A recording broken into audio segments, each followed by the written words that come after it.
Perdeu o Yuri Alberto, Pituca, Soteldo, enfim, um desmanche. Teve que subir 14 jogadores, porque não podia contratar por conta do transfer ban. Alguns deles ainda não pronto para aquele desafio de estar num profissional. Estão falando desses profissionais, Marcelo Fernandes, Arzu, Serginho, eles já vinham há 9 meses ali muito pressionados. São da cidade, moram na cidade. O Serginho não é de lá, mas hoje mora em Santos. O Arzu é, o Marcelo é. Uma história no clube. E o Paulista já na última rodada escaparam do rebaixamento com uma vitória, se eu não me engano, contra o São Bento. Então você chega mais de cabeça limpa, né? Você não está naquela pressão de 9 meses, então nos primeiros dias você vai observando, vai olhando o perfil de jogadores, e eu via que estava uma cobrança muito forte nesses meninos. E eu não via que eles estavam preparados para isso. Então a nossa forma de agir ali é saber cobrar, sendo mais um pai, trazendo e conversando e orientando, porque a pressão já vinha de imprensa, de torcida, jogadores andando com segurança na cidade, né? Não podia vir uma pressão maior da comissão. Então a gente foi para essa linha, então foi mais na questão da abordagem dos atletas do que propriamente treino ou alguma coisa, intuição. Pela primeira vez acabei usando os 3 zagueiros, a gente conversando em reunião com Marcelo, Arzu, Serginho, as pessoas que trabalham comigo, pelas características dos jogadores, e vamos pro jogo assim e ver a resposta no jogo, sabe? Então deu certo, pô, legal. E se não dá certo, ia ter que voltar para a linha de 4, será que os jogadores não iam perder a confiança? A gente vive de riscos, né? Então a gente foi para os 3 zagueiros, de 17 jogos que jogamos com 3 zagueiros, em 10 não tomou gol, que era um problema muito sério, porque o Santos estava tomando muito gol. Conseguimos equilibrar, e as melhores partidas que nós fizemos, assim, dos jogadores mais soltos, foram as últimas, quando a gente chegou com 46 pontos. Que já estava um pouco mais...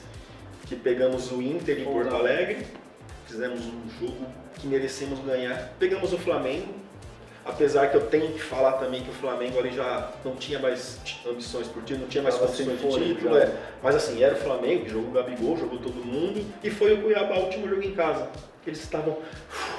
depois de 11 meses... Mas ao mesmo tempo é engraçado porque quando você coloca 3 zagueiros e o time começa a fluir, aí vem aquela coisa, mas o DNA santista e tal. Isso te atrapalhou também? Não atrapalhou no momento, porque eles estavam esperando que desse certo qualquer coisa. Era para cair. A questão de 3 zagueiros ali, olha só que interessante. Os meus alas, na maioria dos jogos, era Marcos Guilherme, um atacante, e Lucas Braga, outro atacante. Meus volantes... Algumas vezes joguei com o Felipe Jonathan, que é um cara técnico demais. Camacho, Zanocelo, Sanches, né? Todos os caras segundo volantes, caras que chegam para fazer gol, para marcar. E muitas vezes com Marinho, Ângelo e Marcos Leonardo, com Léo Batistão, com um meio atacante e 2 atacantes, ou 3 atacantes, né? Essa foi a formação que a gente usou, eles entenderam, se sentiram bem com isso, que também é importante. Os resultados começaram a vir, que isso é fundamental para a sequência da ideia. No momento lá, assim, e começamos, ganhamos do Grêmio, ganhamos do Fluminense, ganhamos do Atlético Paranaense em Curitiba, né? Teve um momento ali do campeonato que de 18 pontos disputados fizemos 13. Eram mesmos números do campeão Atlético Mineiro, né? Que foi aí que a gente... E aí pensou até em Libertadores, não foi? Muito louco isso, né? Que isso também é engraçado, né? Aí eu vou pra uma entrevista, né? Esse meu jeito sincero e muitas vezes brincalhão. Quem me conhece, eu brinco e não dou risada. As pessoas que não me conhecem, será que ele tá falando sério ou será que ele tá brincando, né? Eu falei, se tem mais 3 rodadas, vocês acham que tem que ser campeão brasileiro, gente? Calma. Até ontem era pra não cair. Agora vocês estão falando de Libertadores. Calma, né? Falei numa forma até de alívio, né? Estão pensando em Libertadores, né? Antes... Eu tava desesperado, na zona de rebaixamento. Mas é isso, chegamos a pensar, chegamos na última rodada com isso, a gente empatou, mas mesmo que tivesse ganho pelos outros resultados, não ia dar pra chegar na frente. Mas chegamos na Sul-Americana. Mas aí, de repente, tava tudo bonito, tudo legal. O que foi que do Paulista aconteceu?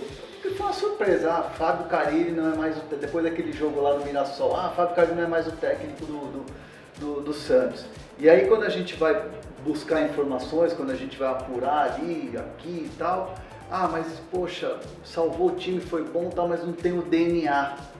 Mas o time não estava conseguindo performar como, de repente, até na pressão estava conseguindo resultado. Como é que você viu isso e muito mais, né? Num time que não teve reforço, só teve Ricardo Goulart que não estava ainda 100% fisicamente. Quando o Santos, matematicamente, já não caía mais, que foi no finalzinho de novembro, o presidente a gente quer que você continue e tudo. Foi, legal, vamos continuar o trabalho. começaram a ser discutido o que era necessário para potencializar aquele time. O presidente era muito claro em dizer que não pensava em título em 2022 e sim não fazer feio para 23 vir muito forte. Esse era o pensamento dele. Então todos os jogadores que foram indicados por mim foi dentro da realidade do Santos. Não pedi Hulk, não pedi Renato Augusto, enfim, não pedi jogadores com salários altos dentro da realidade que o Santos podia pagar. E dezembro assim não tive férias. Telefone, olhando e o Santos me mandava jogadores para observar e já dava resposta, enfim. No fim, em janeiro, teve a possibilidade do Ricardo chegar, depois, se não me engano, 7 meses parado, então quer dizer, ia ter que passar por isso. Em cima disso, eu sei que não foi um problema só do Santos, só que pra mim, eu acreditava muito que a pré-temporada ia me dar, apesar de 18 dias, ia me dar, mas tive 17 jogadores com Covid durante a pré-temporada. Surto, né? 17, né? Então perdi 4 hoje, 3 assim, não consegui ter todo mundo mundo pra treinar. O cara não volta 100% às vezes, né? Os 2 primeiros jogos eu não dirigi porque eu estava com Covid. Né? Meu primeiro jogo foi contra o Corinthians. Antes desse jogo do Corinthians, eu comecei a perceber o porquê que não tinha acontecido as coisas. Era falado de um jeito para outro, para mim outro, tal. Isso me chateou muito. Confesso, quase peço para sair antes do jogo do Corinthians. Eu falei, vou esperar o clássico passar, aí vou pro clássico e ganho. Pô, calma, né? Principalmente conversando com as pessoas que foram comigo, com o pessoal do clube também, calma que as coisas vão melhorar. E não melhorou. Aí passou, eu fui para um outro jogo que foi o Guarani em Campinas, empatamos. Se eu não me engano, São Bernardo em casa empatamos. Ituano em casa ganhamos.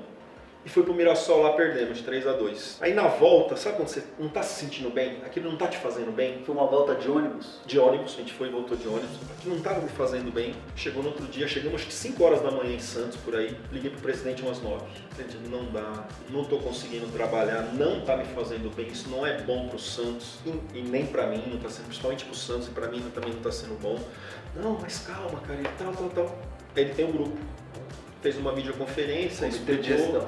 Aí quando ele ligou uma hora assim, a gente conversou, a gente entendeu você também, então a gente encerra por aqui o trabalho. Então, mas o presidente assim, ó, ainda bem que entrou um cara com esse perfil, com esse pensamento, senão o Santos assim ia pro mesmo lado do Cruzeiro.